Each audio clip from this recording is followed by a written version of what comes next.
बाहुभ्यां दुस्तरो यद्वत् क्रूरनक्रो महोदधिः यति त्वं दुष्करं तद्वदित्याहुस्तत्त्ववेदिनः अपवर्गः फलं यस्य जन्ममृत्युव्याधिवर्जितः परमानन्दरूपश्च दुष्करं तन्न चार्थितः।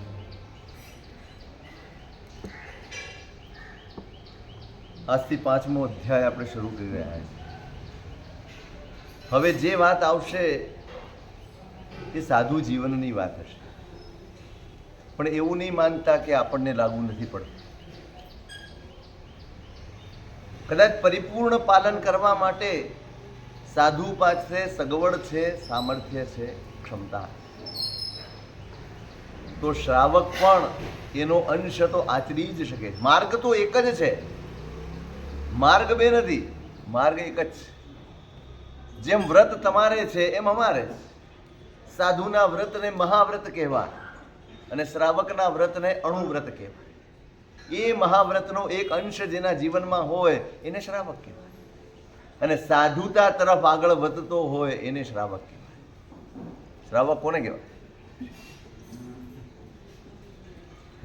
શ્રાવક કોને કહીશું? પૈસાદાર હોય તે શ્રાવક, રોજ પૈસા ખર્ચતો હોય તે શ્રાવક, સામયિક રોજ કરતો હોય તે શ્રાવક, પૂજા રોજ કરતો હોય તે શ્રાવક. કોણ શ્રાવક? બધું જ કરીને હા, વ્યાખ્યાન સાંભળતો હોય શ્રાવક. કોણ શ્રાવક? બધું જ કરીને પણ જેનું લક્ષ્ય, જેની દિશા, જેનું મોઢું સાધુતા તરફ હોય એનું નામ શ્રાવક.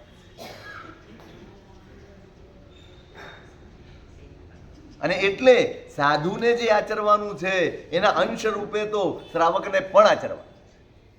ભાઈ આ સાધુને કરવાનું કીધું એટલે આપણે નથી કરવાનું? ના, એનો અંશ હું કરી શકું. બાહુભ્યામ દુસ્તરો યદ્વત ક્રૂર નક્રો મહોદધિ. દરિયો તરવો હોય હાથેથી તો બહુ અઘરો છે.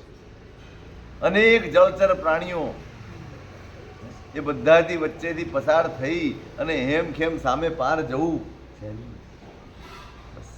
યતિત્વમ દુષ્કરમ તત્વ. એ જ રીતે સાધુપણું અત્યંત દુષ્કર છે. એક વાત બરાબર સમજો, પુણ્યનો સથવારો હોય છે ને ત્યારે જીવન સરળ લાગે છે, પણ વાસ્તવમાં સરળ હોતું નથી. પુણ્યનો સાથ હોય એટલે હું આશ્વસ્ત થઈ જાઉં છું. મેં વારંવાર કહ્યું છે તમને, પુણ્ય જેવી ભ્રામક વસ્તુ એક પણ નથી. પુણ્ય ભાન ભૂલવાડે, તમને ભ્રમમાં નાખી દે. તમને એમ થઈ જાય કે બસ હવે આપણું કામ થઈ ગયું, મોક્ષ આર્યો. ઘણી વાર એવું હોય, બહુ પુણ્ય હોય ને એનાથી મોક્ષ બહુ દૂર હોય. ભ્રમ થઈ જાય મને, બધું જ અનુકૂળ છે, ઘણી ખમ્મા થઈ રહી છે.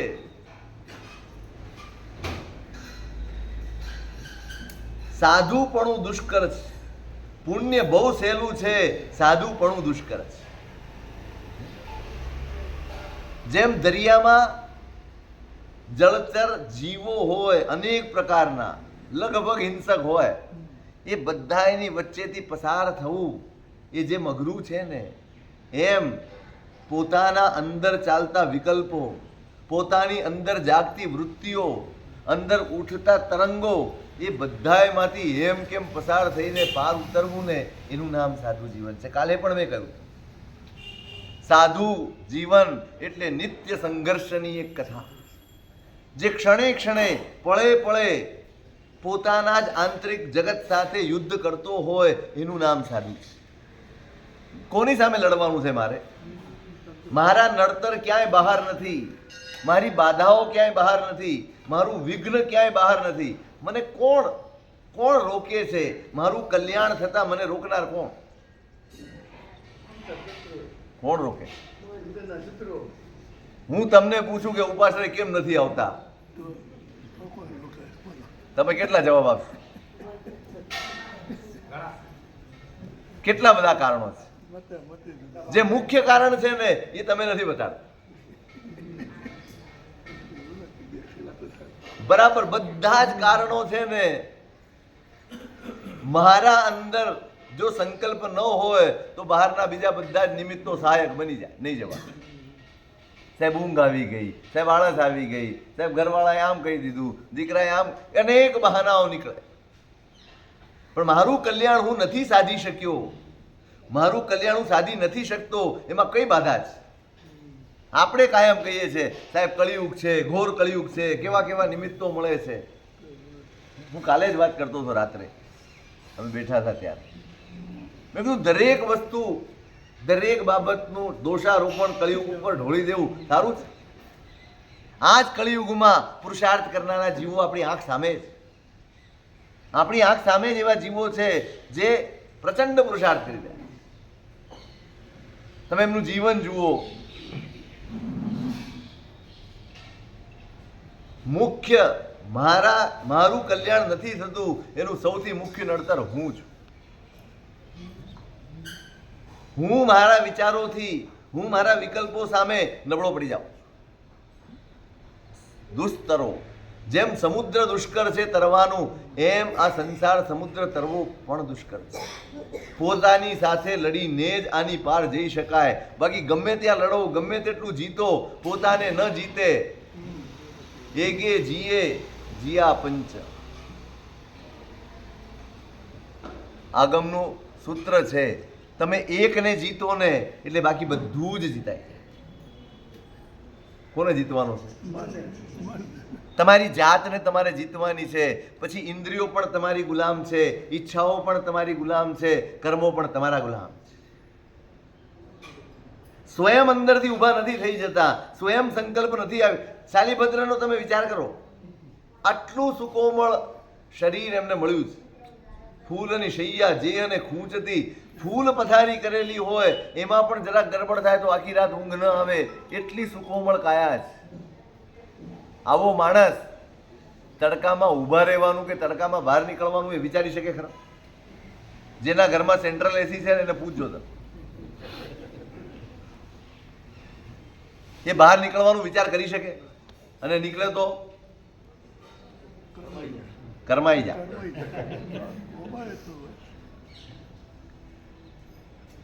અને છતાંય શાલિભદ્રે સંયમ લેવાનો પુરુષાર્થ.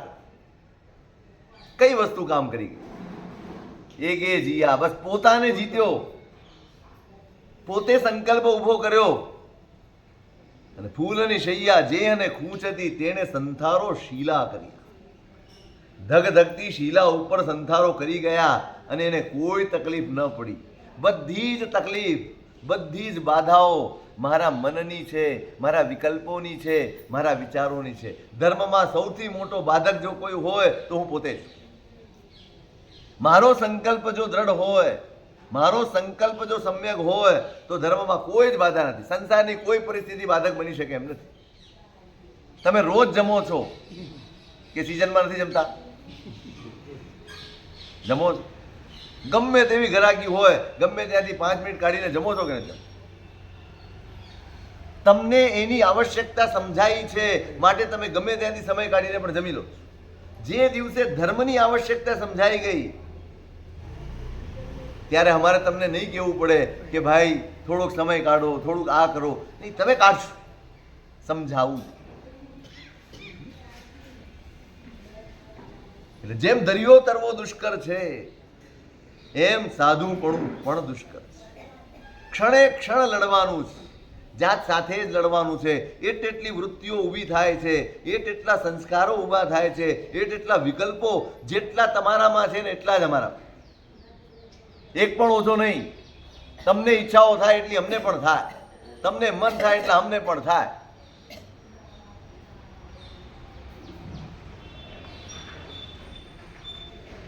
સોક્રેટિસ નામ સાંભળ્યું છે ને? ક્યાંના હતા? ગ્રીસ. મિત્રો સાથે બેઠા જ અને એક નજુમી આવ્યો છે. ચહેરો જોઈને બધું કહી દે. અજાણ્યો જ. એને બેસાડ્યો છે અને બધા મિત્રોને એમ થયું કે સોક્રેટિસ વિશે પૂછી. એને કીધું કે આ ભાઈ વિશે તમે કહો.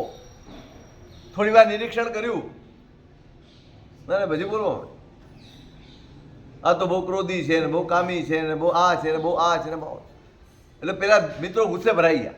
હવે આપણા મનમાં જે છાપ હોય એના કરતાં જુદું સાંભળવા મળે ને એટલે આપણું, એટલે કોઈને પણ છે ને ભગવાન માનતા પહેલા 10 વાર વિચાર કરજો. તમે છે ને આરોપણ કરતા બહુ ઉતાવળ કરો, સાહેબ તમે તો ભગવાન છો, પતી ગયું, એટલે હવે મારે બંધનમાં રહેવાનું. એ ભગવાન તરીકેની મારી છાપ મારે સાચવી રાખવાની. હું માણસ તરીકે ન જીવી શકું. હું સામાન્ય માનવીય ભૂલો કરું ને તો પણ તમને એમ થાય સાહેબ તમે આવું કર્યું, એટલે હા ભાઈ એના કરતાં અમને માણસ રહેવા, અમારે નથી ભગવાન થવું. બહુ અઘરું છે ભગવાન થવું. તમારા માથે રોજની નવી છાપ થોપી જાય એટલે તમારે સતત સાવચેત રહેવાનું. હું પગ લાંબા કરીને બેસી ન શકું, લે મારે તો આમ બેઠા હતા.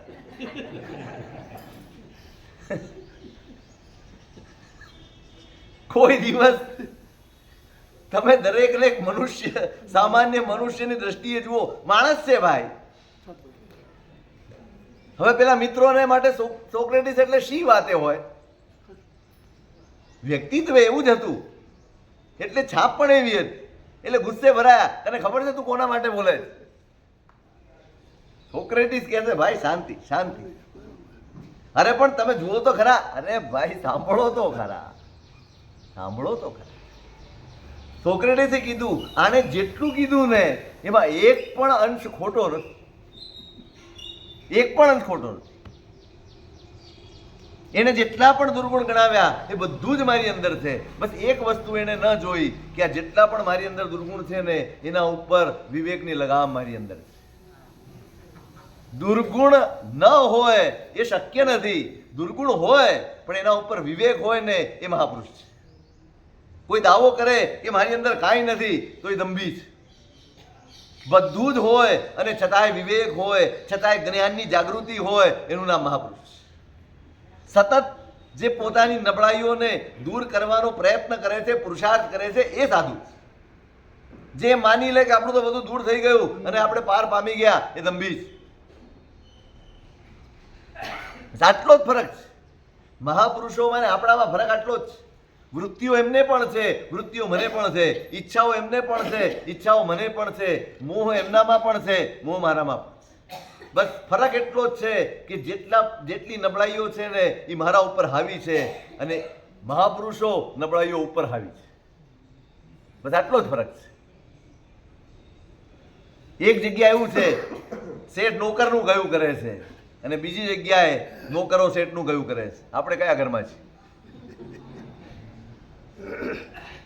આપણે કયા ઘરમાં છીએ? બે ઘર છે.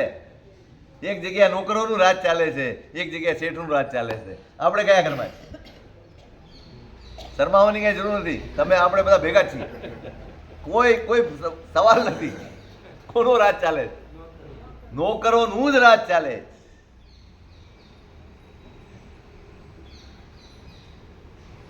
આપણું મન જ્યારે ઈચ્છે ત્યારે આપણને ઉપાશ્રય ન આવવા દે, તપ ન કરવા દે, ક્રિયા ન કરવા દે, છોડાવી દે, આળસ કરાવી દે, બધું જ કરાવે, બધું જ મનને અધીન ચાલે. અને મહાપુરુષોને પણ આ બધું જ થાય. ઉપરવટ જઈને પુરુષાર્થ આદરે. ધર્મની નિશાની જ પુરુષાર્થ છે. પરવશતા ક્યારેય ધર્મ ન હોય શકે, પુરુષાર્થ જ ધર્મ હોય છે.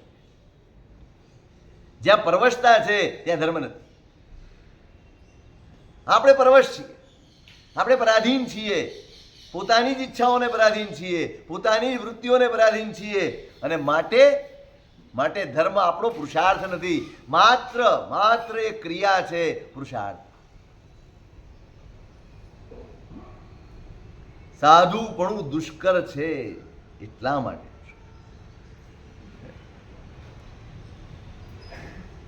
સામાન્ય રીતે જેનાથી ભૌતિક લાભ થાય, જેનાથી બહારનો વૈભવ વગેરે વધે, પ્રસિદ્ધિ વધે, એવા વિદ્યા, મંત્ર, ઔષધ વગેરે સિદ્ધ કરવા હોય ને તો પણ સાધના કરવી પડે. અઘરી કઠિન સાધના કરવી પડે. એ જો દુષ્કર હોય તો જેનાથી મોક્ષ મેળવવાનું, એ સાધના તો દુષ્કર જ હોય. આટલું અઘરું કેમ આચરી શકાય? કયું બળ કામ કરે? આપણને બધાને અઘરું લાગે ને સાહેબ, આપણું કામ નહીં. આપણાથી ન થાય. કેમ? આ લોકો કરી શકે છે, મહાપુરુષો, અને આપણે સાવ નબળા પુરવાર થઈએ છીએ. કારણ શું? એમના પુરુષાર્થની પાછળનું બળ કયું?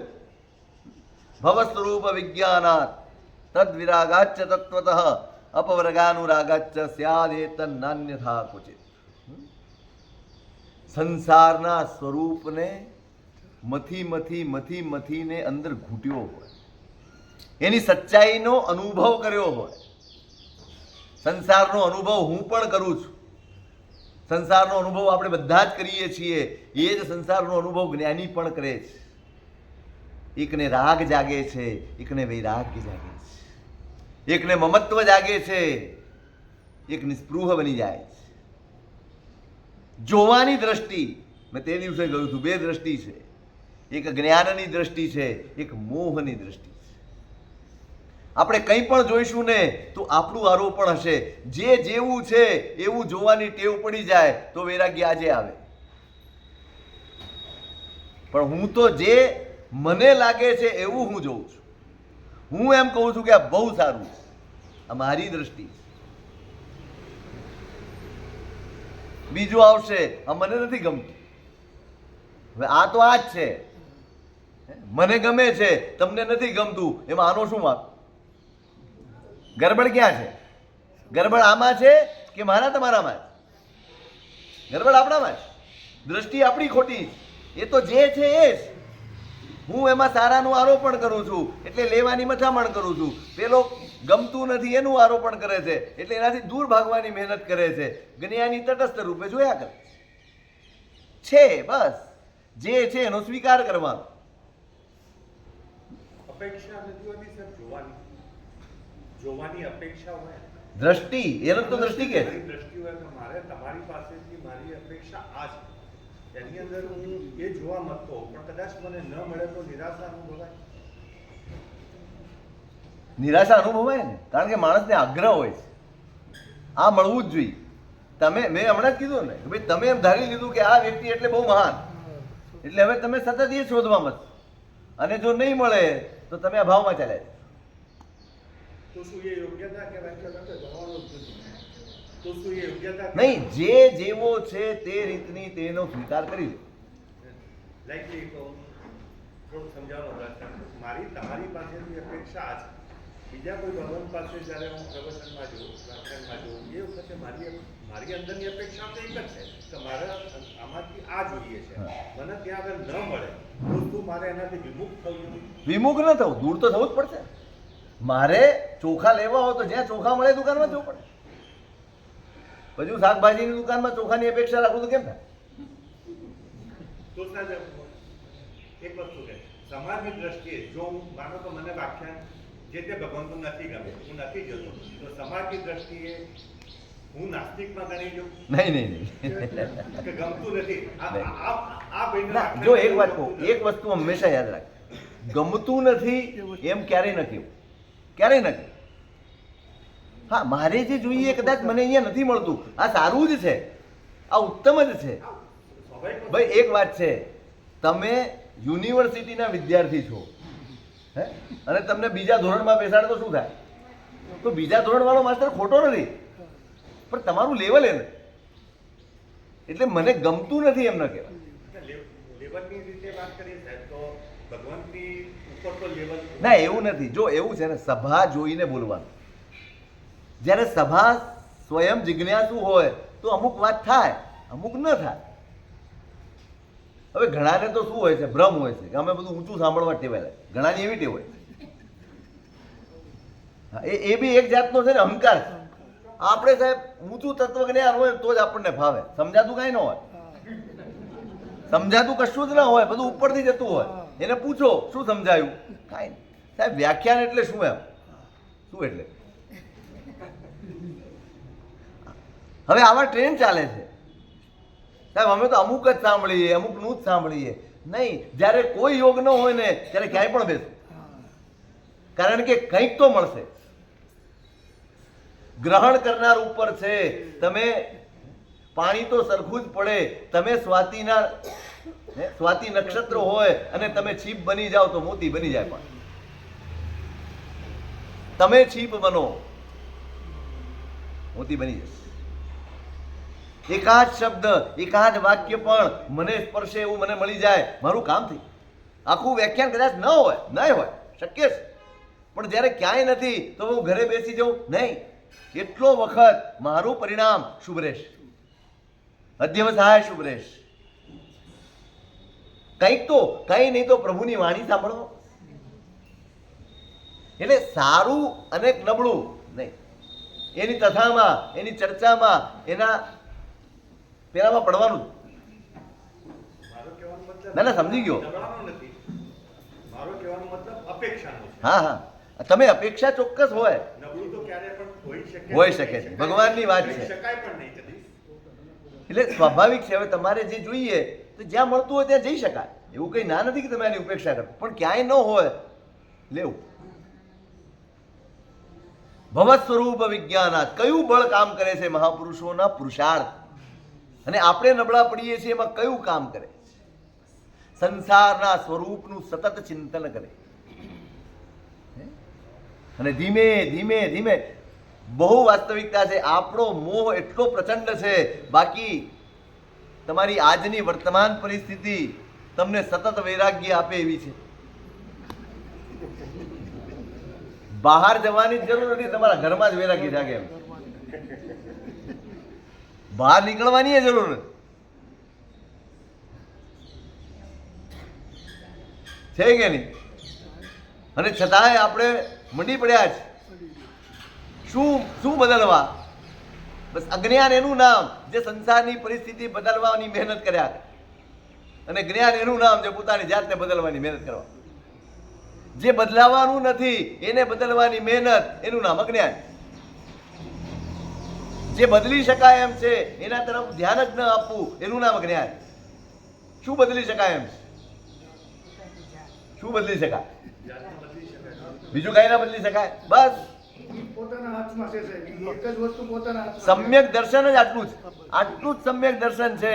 આ સંસાર ક્યારેય બદલાય એવો નથી, બદલાય એવી મારી જાત છે. અને હું સંસારને બદલવામાંથી છૂટીને જાતને બદલવામાં લાગી જાઉં, એનું નામ સમ્યક દર્શન.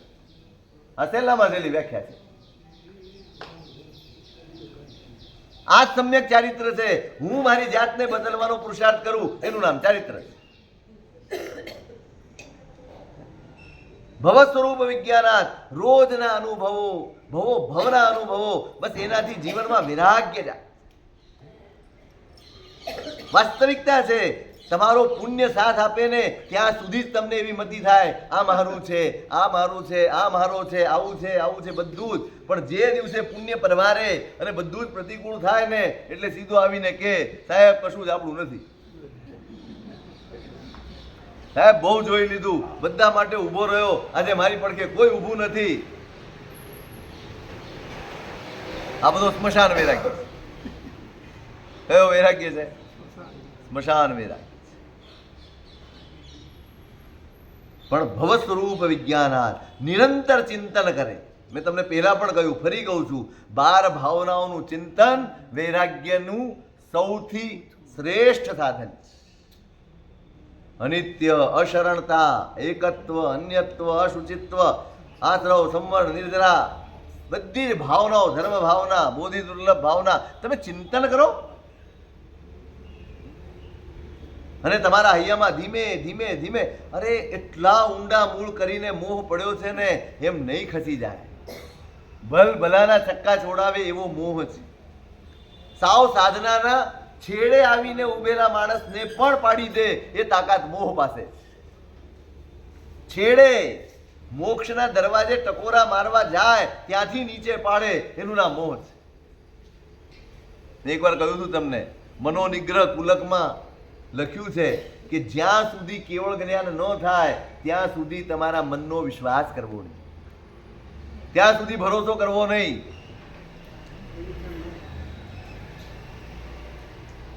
અઢળક દાખલાઓ નડે છે, ગમે ત્યારે નડે. એટલે ભવ સ્વરૂપ વિજ્ઞાનાત, ને તદ વિરાગાચ તત્વતઃ, સંસારના સ્વરૂપનું ચિંતન કરતા કરતા કરતા કરતા ચિત્તમાં વૈરાગ્ય જાગે.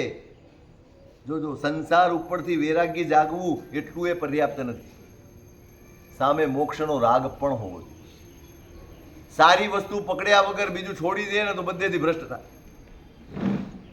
મોક્ષનો અનુરાગ જાગે અને સંસારનો વૈરાગ્ય જાગે. આ બંને ભેગા થાય ત્યાં પુરુષાર્થ બહુ સહેલો થઈ જાય.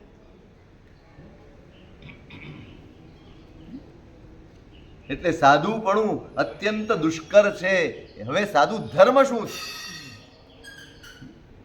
બે પ્રકારનો સાધુ ધર્મ છે, સાપેક્ષ અને નિરપેક્ષ. સાપેક્ષ એટલે જેમાં ગુરુજનો, સમુદાય, સંઘ એ બધાની સહાયની અપેક્ષા હોય એ સાપેક્ષ યતિ ધર્મ છે.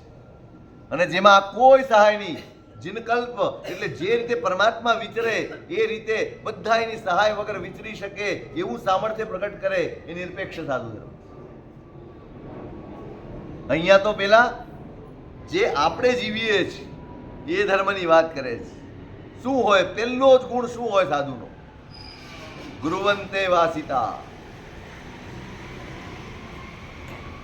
સતત ગુરુની નિશ્રામાં જ રહેવું, સતત ગુરુના સાનિધ્યમાં રહેવું.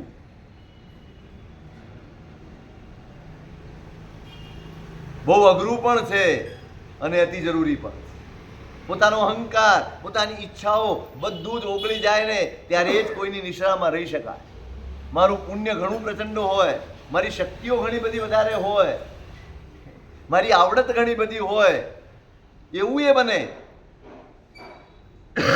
ગુરુની શક્તિ સીમિત હોય દેખીતી રીતે, બાહ્ય રીતે, અને શિષ્ય હોય એની શક્તિ ઘણી વધારે હોય, પુણ્ય પણ એનું વધારે હોય, શક્તિ પણ એની વધારે હોય. અને પછી ગુરુ એમ કે ભાઈ આજે વ્યાખ્યા નથી વાંચવાનું, લે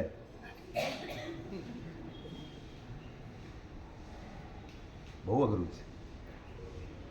અહંકારને તોડવો ને એ સૌથી ધર્મનું પહેલું પગલું છે. તમારો અહંકાર તૂટવો જોઈએ. એટલે જ પહેલું અધ્યયન ઉત્તરાધ્યયનમાં વિનય અધ્યયન કરું. વિનય આવે તો જ બાકીનું આવશે. વિનયાયત્તાશ્ચ ગુણા સર્વે, વિનયને આધીન છે બધા જ ગુણો. જ્યાં વિનય નથી ત્યાં બીજા કોઈ ગુણો આવતા નથી, ને આવે તો ટકતા.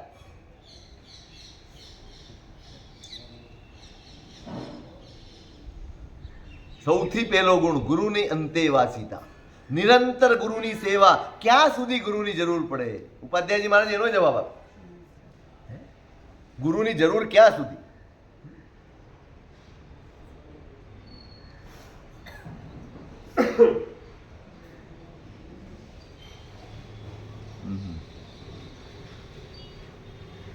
શિક્ષા સાત્મી ને યાવતા, ગાથા યાદ હે?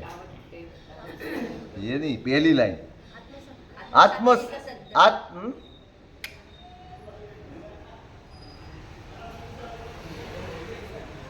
ये હતું ને કરું. શિક્ષા સાત્મ્યેન યાવતા આત્મતત્વ પ્રકાશેન તાવત સેવ્યો ગુરુત્તમઃ. એક લીટી ભૂલું છું, કહું છું. ક્યાં સુધી ગુરુની સેવા કરવાની છે? ક્યાં સુધી ગુરુના પડખા સેવવાના છે? ક્યાં સુધી એના સાનિધ્યમાં રહેવાનું છે? જ્યાં સુધી હું મારી જાત ઉપર કંટ્રોલ કરી શકું એવું ગુરુપદ મારામાં પ્રગટ ન થાય ત્યાં સુધી ગુરુના ચરણમાં રહેવા. હું મારો ગુરુ ન બની જાઉં, મારા ભક્તો થઈ જાય, મારા શિષ્યો થઈ જાય, મારા પુણ્યથી અઢળક કામો થઈ જાય, પણ જ્યાં સુધી મારી જાત ઉપર મારો કાબુ ન આવે ત્યાં સુધી હું ગુરુથી છૂટો થઈ શકું નહીં. બહુ આખરી શરત છે.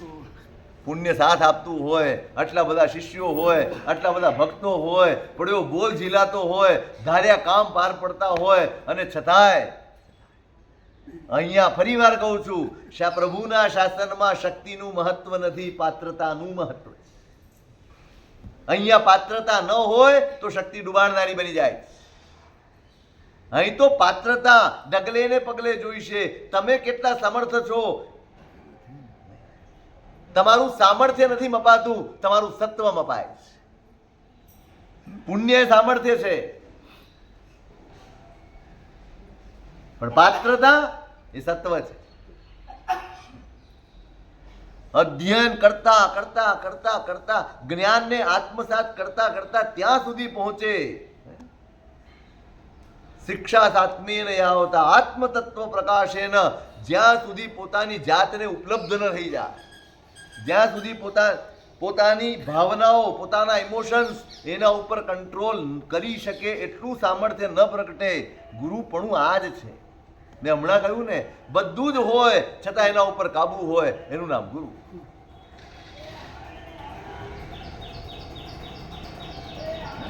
બધી જ વૃત્તિ ચિત્તમાં હોય અને છતાં એના ઉપર વિવેકની લગામ હોય, એનું નામ ગુરુ. અને બધી જ વૃત્તિ અંદર હોય અને સતત એના ઉપર કાબુ મેળવવાનો પ્રયત્ન કરે, એનું નામ શિષ્ય.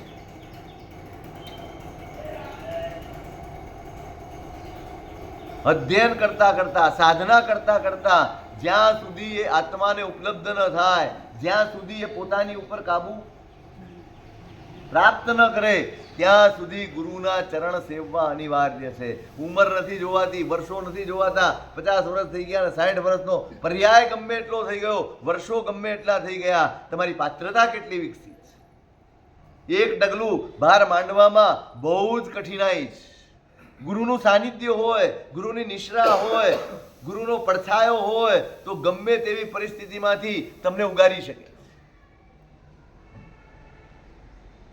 ગુરુનું કૃત્ય છે સદાય એના ઉપર છાયા કરીને રહેવું. એ મોકલે એમ કે તમારે ત્યાં જવાનું છે તો પણ એ પોતાની એમની સાથે જ હોય. શરીરે ન હોય પણ હોય. મેં તમને ચંડ કૌશિકનો દાખલો આપ્યો, પ્રતિબોધ પામ્યો, પ્રતિબોધ પામ્યો, ભગવાનની પાસે મનોમન અણસણ સ્વીકાર્યું છે, સાધનાનો સંકલ્પ કર્યો છે, પોતાનું મોઢું દરમાં રાખીને રહેવાનું છે અને રહ્યો છે. ભગવાનનું કામ પતી ગયું. ભગવાને ધાર્યું હોત તો ત્યાંથી નીકળી ગયા હોત, પણ ભગવાને વિચાર્યું હજી ધર્મ હમણાં પામ્યો છે, હજી હમણાં શાંત થયો છે, હજી હમણાં એની વૃત્તિઓ ઠરી છે. આ તો મન છે. ક્યારે શું થઈ જાય નક્કી નહીં, ક્યારે મન બદલાઈ જાય કાંઈ નક્કી નહીં. કદાચ નાનકડું કોઈ નિમિત્ત મળે અને વળી પાછો આ કષાયનો ભોગ બની જાય તો આ મેળવેલી સાધના ફરીવાર આ જીવ હારી જાય ને, એ ન હારી જાય એટલા માટે મારે અહીંયા ઊભા રહેવું જોઈએ. અને ભગવાન એ ચંડ કૌશિક માટે 15 દિવસ કાયોત્સર્ગ ધ્યાનમાં એની પડખે ઊભા રહ્યા. બસ આ ગુરુ છે. જે સતત તમારી પડખે હોય એનું નામ ગુરુ છે.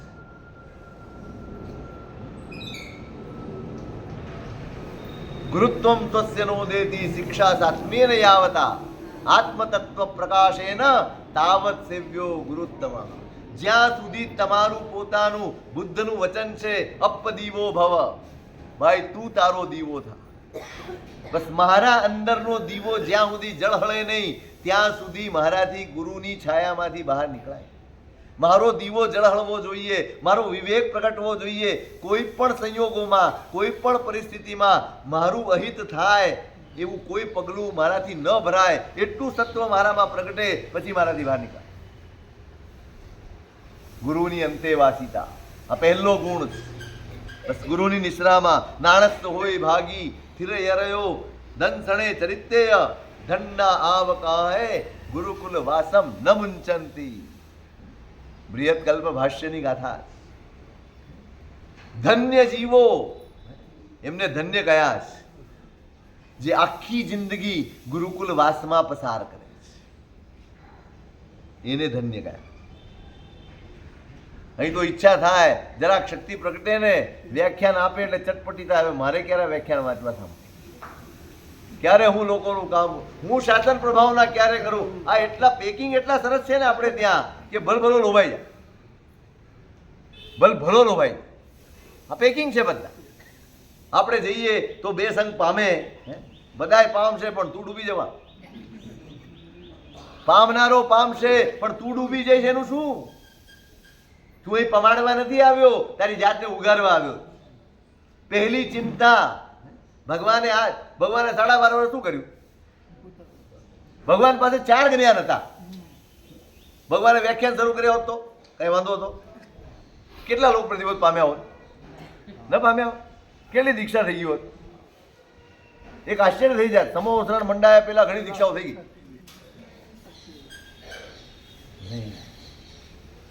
જ્ઞાનીઓનો આ જ માર્ગ છે. પહેલા તમે પૂર્ણ બનો, પછી તમે બોલો.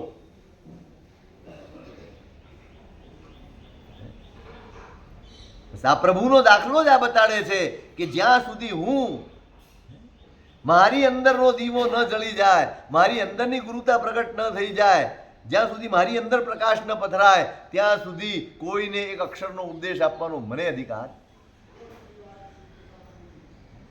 કેટલા ભયસ્થાનો આજે વ્યાખ્યાન ના થાય, સરસ વ્યાખ્યાન થયું હોય, બધાય આવે, શું સાહેબ તમે બોલો છો, કેવું સરસ, બસ હવે તો અહીંયા જ રહી જાઓ.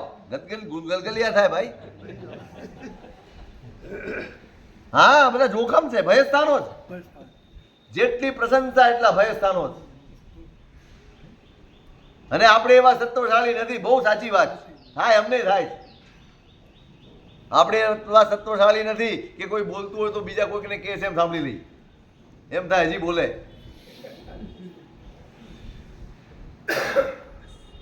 પણ જેનો દીવો અંદરથી જળહળી ગયો છે ને, ત્યાં બધામાં મૂંઝાય નહીં. અને આ જ વસ્તુ પતનનું કારણ બને, આ જ વસ્તુ અધોગતિનું કારણ બને, આ જ વસ્તુ મારા અહંકારનું કારણ બની જાય. અને પછી હવે પ્રસ્થાપિત થઈ ગયા હોઈએ ને, પછી કોઈક સભા હોય ને મને બોલવાનું ન મળે ને, બિચારો દુઃખી થઈ જાય. આપણે ખોટા ગયા હો. પણ એની પણ બે દિશા છે. હે? એની પણ બે દિશા છે. જો પ્રશંસા ના થાય તો ઇન્સ્પિરેશન નથી મળતું. જો કોઈને પણ આપણે પ્રશંસા થવી ખોટું નથી. એની પ્રશંસા કરીએ તો એમને વધારે વધારે સારું કામ કરવાની પ્રેરણા મળે. એવી જ રીતે આપનું વ્યાખ્યાન વધારે સારું હોય અને જો એની સાહેબજી આપનું વ્યાખ્યાન ખૂબ જ ગમ્યું, પ્રશંસા કરીએ તો એનાથી પણ વધારે સારું અમને માણવા મળે. એ શક્ય ના બને. પ્રશંસા થવી ખોટું નથી, પ્રશંસાની ઝંખના ખોટી. મારા પક્ષની હું વાત કરું, મારું ભયસ્થાન શું છે એની વાત કરું. તમારું ભયસ્થાન નથી. આ તમારે તો કરવાનું જ છે, તમારે અનુમોદના કરવાની. પણ હું ક્યારે ઝીલી શકું? પણ એ તો મારે સમજવાનું ને.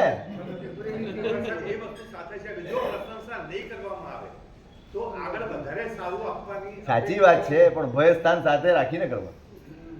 મારે તો એ જ સમજવાનું છે, મારે તો ભાગવાનું જ. તમે કરો એની ના નથી, પણ મારે કેટલી પછી મને ગલગલિયા થાય ને હું પૂછ્યા કરું વારંવાર કેમ બરાબર છે ને, મારે તો એક જ વાક્ય કહેવાનું.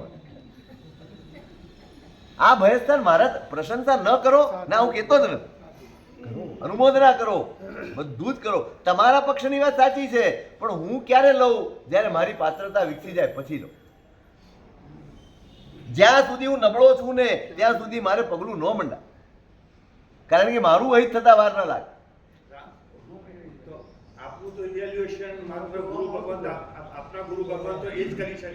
એટલે જ કહું છું, એટલે આ કહું છું. પ્રશંસા કરવાની ના નથી, તમે કરવાના જ છો અને થવાની જ છે. એનું પરિણામ સારું પણ આવે અને ખરાબ પણ આવે.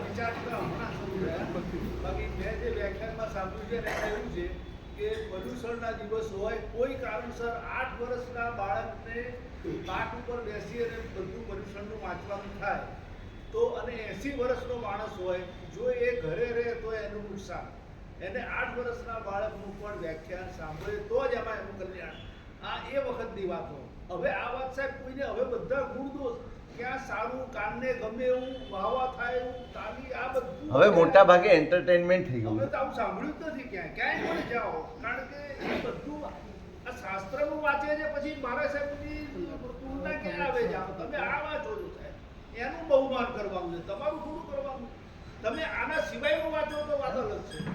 એટલે એમની વાત એ છે કે અનુમોદના તો કરે ને માણસ, એની વાત છે અનુમોદના.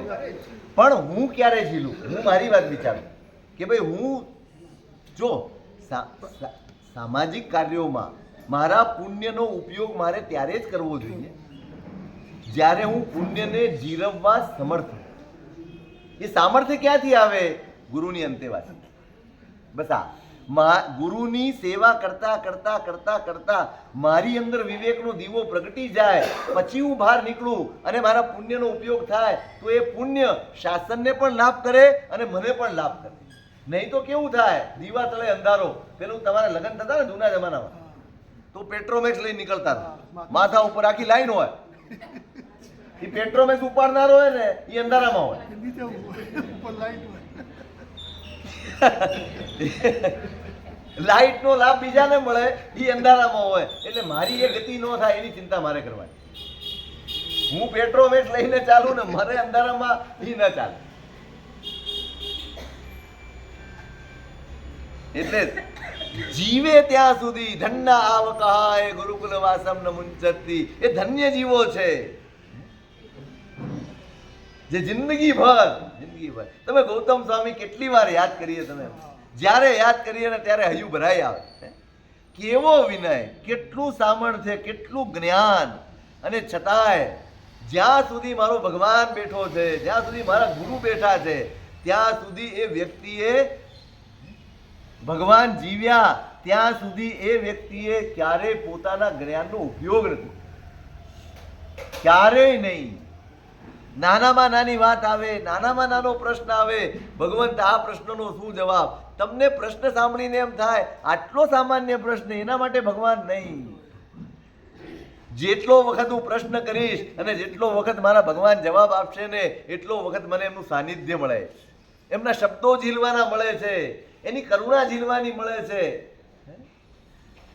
એમની કૃપા ઝીલવાની મળે છે. અને માટે ગૌતમ સ્વામીનો દાખલો બીજો નહીં મળે, નહીં થાય, બીજો નહીં થાય. આમાં સાહેબ એક વસ્તુ બીજી પણ છે ને, સાનિધ્યના સાથે સાથે એક જ પ્રશ્નના અનેક જવાબો હોય છે, એ પણ થાય. એમની અપેક્ષા એ પણ હોય કે ભાઈ તમે વ્યાખ્યાન સાંભળો તો ભાઈ અહંકાર જો યાર વ્યાખ્યાન સાંભળે દોડી નાખો છો આખું. તમે તમારો પ્રશ્ન થાય પછી કરજો, તમારા જવાબો આમાં આવે જ છે, તમે શાંતિથી સાંભળો. અહંકારને કઈ કક્ષાએ ઓગાળી દીધો હશે, કઈ કક્ષાએ? પરાકાષ્ઠાનું અહંકાર હતું. જ્યારે આવ્યા ત્યારે હું એમનાથી ઉપર છું એ બુદ્ધિ હતી, અને જ્યારે સમર્પિત થયા ત્યારે હું કાંઈ નથી એ બુદ્ધિ જાગી. શિષ્યત્વની આ જ સૌથી મોટી કસોટી છે. હું કાંઈ નથી, આ બુદ્ધિ જાગે ત્યારે શિષ્યત્વ પ્રગટે. ત્યાં સુધી તો તમે માત્ર આશ્રિત છો, શિષ્ય પણ નથી. શિષ્ય પણ લાયકાત છે. ખાલી ગુરુ બનાવી દીધા એટલે હું શિષ્ય બની ગયો નહીં. જ્યાં સુધી મારાપણું ઓગળી ન જાય, હું કંઈક છું એ વસ્તુ જ ઓગળી ન જાય ત્યાં સુધી હું શિષ્ય પણ નથી. એટલે ત્યાં સુધીનો અહંકાર ઓગાળી દીધો. એમણે જીવનમાં ક્યારેય પોતાના જ્ઞાનનો ઉપયોગ ન મૂક્યો. હા, ગુરુની અંતેવાસિતા એટલે શું? એમની સાથે રહેવું તે નહીં. અંતેવાસિતાનો અર્થ સમજો. જિંદગી ભર ગુરુકુલ વાસનું સેવન એટલે ડગલે ને પગલે ગુરુની આજ્ઞાનું જ પ્રાધાન્ય હોય, એ અંતેવાસિતા.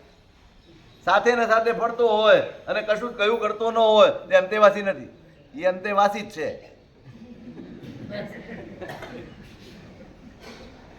એ અંતેવાસી નથી,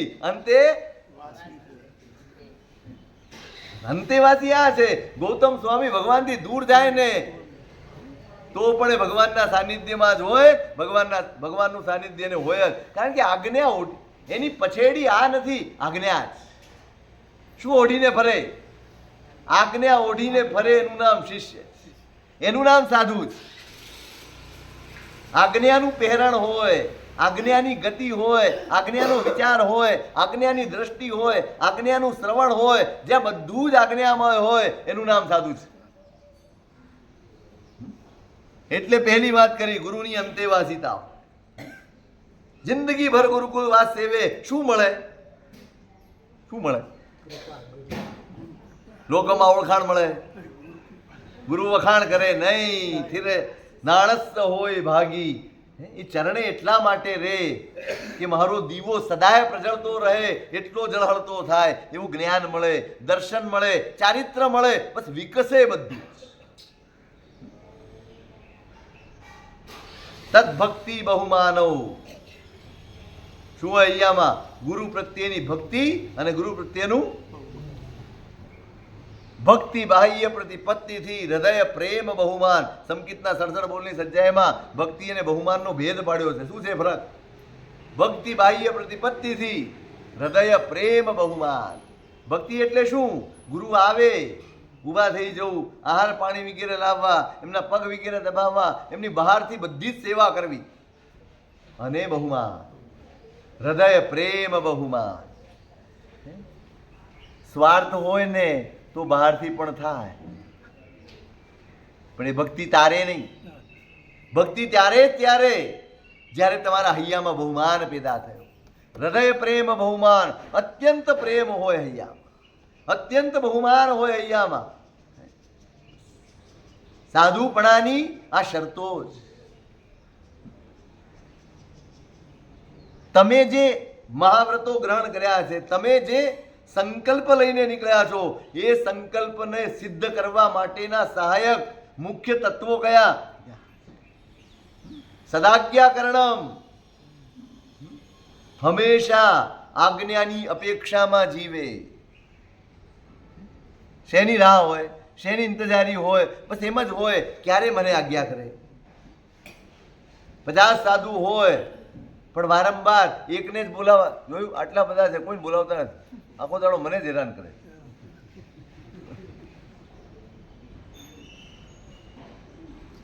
સયાણા ગાહગે સિયા, સયાણા ભાવગે સિયા. પંચસૂત્રમાં હરિભદ્ર સુરી મહારાજે આ શબ્દો લખ્યા છે. સયાણા ગાહગે સિયા. હંમેશા આજ્ઞાનો ગ્રાહક બનીને રહે. શેનો બનીને રહે? સતત અંદર ઝંખના હોય, બસ ગુરુ કંઈક આજ્ઞા કરે અને મને કંઈક કરવાનું મળે. કારણ અહંકાર તોડવાનો છે, પોતાની ઈચ્છાઓ ઉપર અધિકાર મેળવવાનો છે, પોતાની વૃત્તિઓ ઉપર કાબુ મેળવવાનો છે. એટલે નિરંતર આજ્ઞાની ઇંતજારીમાં જીવતો. સયાણા ગાહગે સિયા, સયાણા ભાવગે સિયા, સયાણા પરતંતે સિયા. આજ્ઞાની જ ભાવનામાં રહેતો હોય, આજ્ઞાની જ પરતંત્રતામાં રહેતો હોય. કેમ? આણાહી મોહ વિષ પરમ મંતો. તમારા મોહને, મોહના ઝેરને ઉતારવા માટેનું સૌથી શ્રેષ્ઠ મંત્ર હોય તો એ આજ્ઞા છે. જલમ દોષાય જલણસ્સ. અંદર રાગ ને દ્વેષના અગ્નિ ભભૂકે છે ને, એને ઠારવા માટેનું પાણી, એ ઠારવા માટેનું જળ, એ પણ પ્રભુની આજ્ઞા છે. આણાહી મોહ વિષ પરમ મંતો. જલમ દોષાય જલણસ્સ. આ બધા એને ઠારનારું જલ. કમ્મવાહી ચિકિત્સા સત્તમ. કર્મરૂપી વ્યાધિ જે આપણને વળગ્યો છે ને, એને દૂર કરનારું શાસ્ત્ર પણ પરમાત્માની આજ્ઞા છે. કપ્પપાયવો શિવફલસ. મોક્ષ રૂપી ફળ મેળવવા માટે કલ્પ વૃક્ષ પણ આજ્ઞા છે. હરિભદ્ર સુરી મહારાજના જ વચનો છે. એટલે સદાજ્ઞાકરણમ. નિરંતર ગુરુની આજ્ઞાની પ્રતીક્ષામાં જીવે, એનું નામ સાધુ. બહુ આખરી શરત છે. સાધુતા પામવા સુધીનો માર્ગ બહુ અઘરો છે.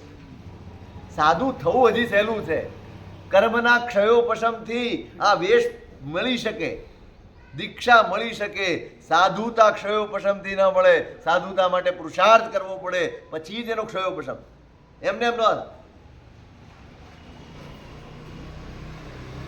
વિધિના પ્રવૃત્તિ જે કંઈ પણ કરે, મને ફાવે ત્યારે, મને ફાવે તે રીતે, મને ફાવે તેટલું નહીં. અહીંયા મને ફાવે એ વાત જ વિસરી જવાની. મારી અત્યારે અનુકૂળતા છે, પડી લેણ કરી લઉં. મારી અત્યારે અનુકૂળતા છે, પ્રતિક્રમણ કરી લઉં. મારી અત્યારે અનુકૂળતા છે, વિહાર કરી લઉં. અત્યારે અમે બધું જ અનુકૂળતાથી કરીએ.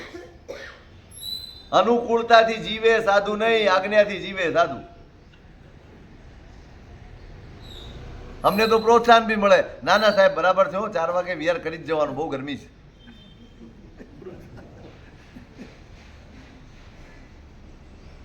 અમે બી એવું દીન દયાળ મોઢું બનાવીએ, અરે કેટલી ગરમી છે. શ્રાવકો હવે સાધુની અનુમોદના કરવાની બદલે સાધુની દયા ખાતા થઈ ગયા. હું હકીકત કહું, હકીકત કહું. બિચારા શબ્દ, બિચારા. હા, બિચારા સાહેબ શું કરતા હશે? શું બિચારા યાર અનુમોદના નીકળી ગઈ તમારી. અનુમોદના એ જે તમને પ્રેરિત કરે, દયા એ જે તમને છોડાવે જ નહીં કશું. અનુમોદના હોય ને માણસ તો ધીમે ધીમે એમ વિચારે હાલો આજે પંખો ન વાપરીએ તો ચાલશે. આપણે અનુમોદનામાંથી ગયા, દયાપાત્ર બની ગયા અમે હવે, કારણ કે અમે જ એવું વર્તન રાખ્યું. અમે જ ફરિયાદોમાં જીવીએ છીએ. અમે જ તમે આવો ત્યારે બહુ ગરમી છે નહીં સાહેબ, લે સહાનુભૂતિ મેળવવાનો પ્રયત્ન કરતા હોઈએ. આ સૌથી સૌથી દયામણી દશા છે સાધુની, જો હું સહાનુભૂતિ મેળવવા પ્રયત્ન કરતો. ઉલટાનો કોઈ આવે ને ફરિયાદ કરતો ત્યારે હું એને ઠારું તો બરાબર. એ તો પેલો ફરિયાદ કરે ને હું ફરિયાદ કરું, બે ભેગા થઈને આર્ત ધ્યાન કરીએ. આ કેટલી વાર મને ઘણી વાર પ્રશ્ન થાય, હવે આ અમદાવાદમાં બહુ ગરમી થઈ ગઈ, કેટલી વાર બોલ્યો હોઈશું. હવે એનું વાતાવરણ બગડી ગયું છે.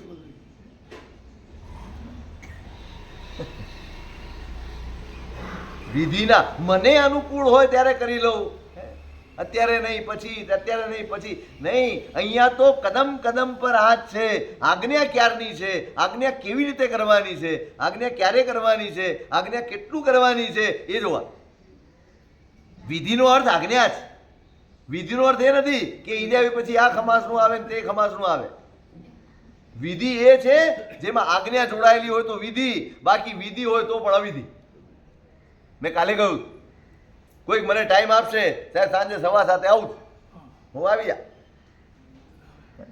હું 7:05 ફ્રી પડું, 7:15 સુધીમાં તો પ્રતિક્રમણ થઈ જાય. આ શું થયું? મેં વિધિપૂર્વક જ કર્યું. હિરિયા પછી ચેત્યવંદન કર્યું, 4 થોઈ કરી, દેવસી પરિક્રમણે ઠાવ બી કર્યું, વંદિતું બી બોલ્યો, એટલે મારે બોલવાનું પગામ છે, જય બોલ્યો, શાંતિ સુધી બધું જ. તો આ વિધિ થયો. આજ્ઞા સાપેક્ષ હોય એ જ વિધિ વિધિ છે, બાકી અવિધિ છે. જેમાં આજ્ઞા ન સચવાતી હોય એ વિધિ વિધિપૂર્વક હોય તો પણ અવિધિ છે.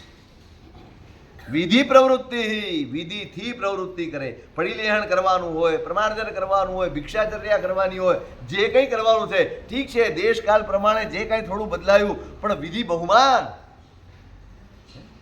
બહુમાન ક્યાં? વિધિનો પક્ષપાત, વિધિનો રાગ, વિધિનો બહુમાન ક્યાં છે? આજે આપણે બધા જ કોઈ બેઠા, બધા જ થતું હશે. કોઈ પણ તપ કરાવો, જો તપ કરાવો ને એની સાથે તમે બોર્ડ ઉપર વિધિ લખો, સાહેબ આમ કરીએ તો ચાલે, આટલા ખમાસના ઓછા દઈએ તો ચાલે, આમ કરીએ, આ કાઉસક પૂરેપૂરો, કાઉસક આજે નહીં કહીને કાલે કરીએ તો ચાલે. કેટલું આપણે પૂછીએ, આ શું બતાડે? બહુમાન જ નથી, રાગ નથી, પક્ષપાત નથી. હું નથી કરી શકતો ને તો પણ રાગ તો હોય, પક્ષપાત તો હોય, બહુમાન તો હોય, કોઈ દુઃખ તો હોય, ખેદ તો હોય. હમણાં કડક થઈ જઈએ કે વાસક ક્ષમણ કરવું છે કે સિદ્ધિ તપ કરવું છે, આટલું ફરજિયાત છે, 2 ટાઈમ પ્રતિક્રમણ કરવાનું, પરમાત્માનું દેવવંદન કરવાનું, સેવા પૂજા કરવાની, સામાયિક કરવાની, માળા ગણવાની, ખમાસણા આપવાના. બોલો કેટલા કરે? કેટલા કરો? ભૂખ્યા રહેવામાં જ રસ છે તમને? બસ અમારાથી જિંદગીમાં એક સિદ્ધિ તપ થઈ ગયો, શું થઈ ગયું?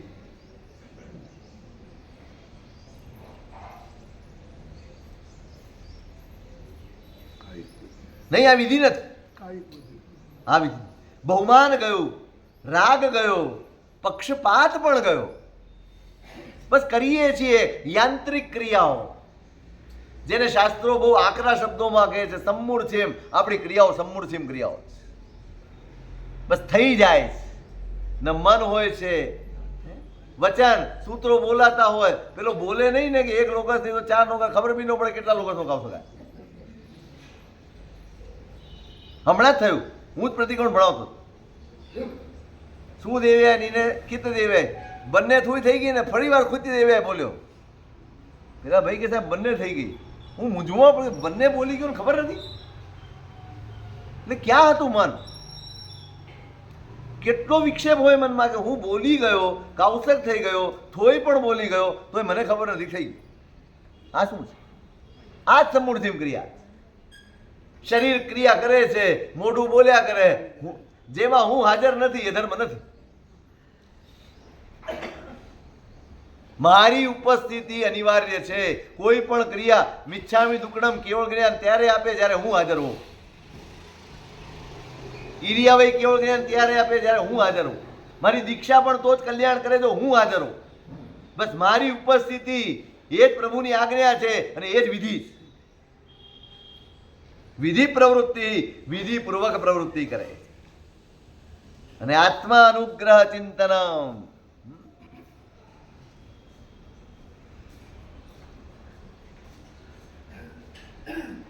આજ્ઞા પ્રમાણે જે કંઈ પણ કરવાનું આવે, ગુરુ આજ્ઞા કરે ઉપકાર માને. શું માને? સતત એ બુદ્ધિ હોય મને લાભ મળ્યો, મને પુરુષાર્થનો મોકો મળ્યો, આ ઉપકાર. જેટલું જેટલું પણ કરવાનું કહ્યું છે ને એ કરતી વખતે હું ગોચરી લેવા નીકળું ને ત્યારે પણ મને ઉપકારનું ચિંતન થવું જોઈએ અને થાય છે. સાધુને માટે આદેશ છે ગોચરી લઈને આવે, ગોચરીને આલોવાની હોય.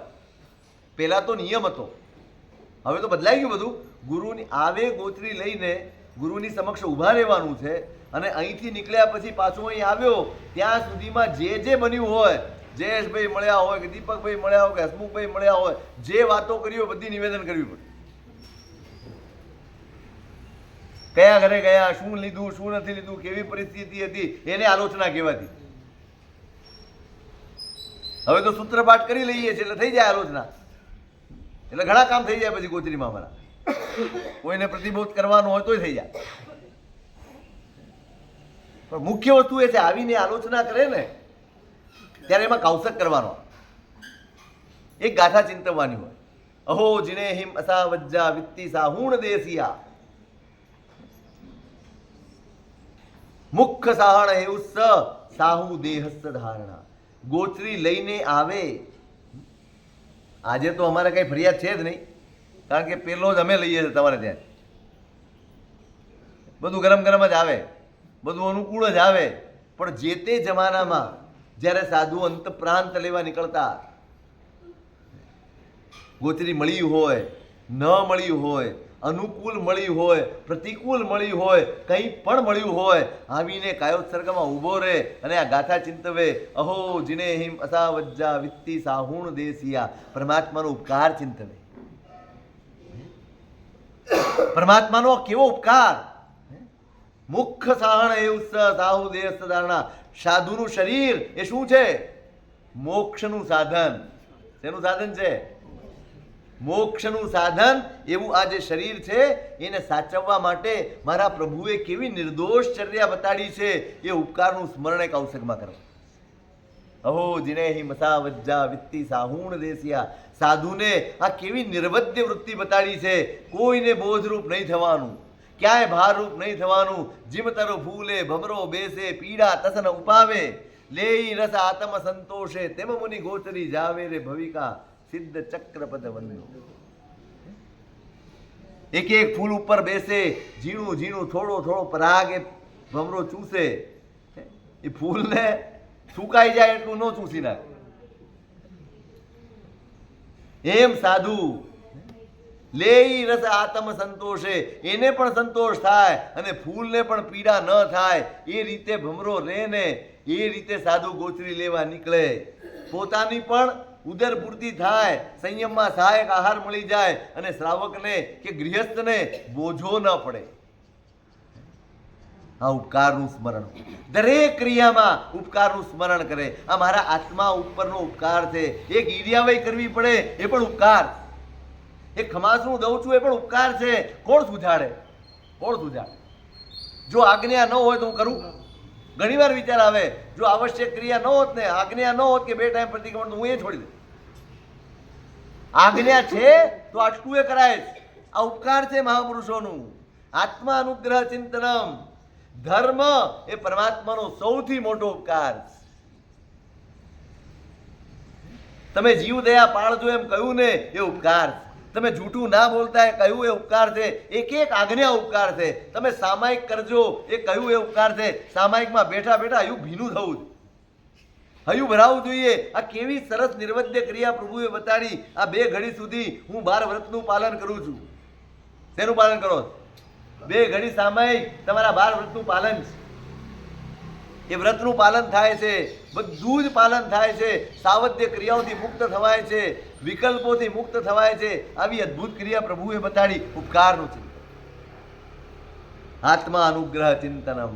આત્માના ઉપર અનુગ્રહ થાય છે પરમાત્માનો, એનું ચિંતન કરે અને પછી વ્રત પરિણામ રક્ષા. એનું શું સ્વરૂપ તે કરે દીકા?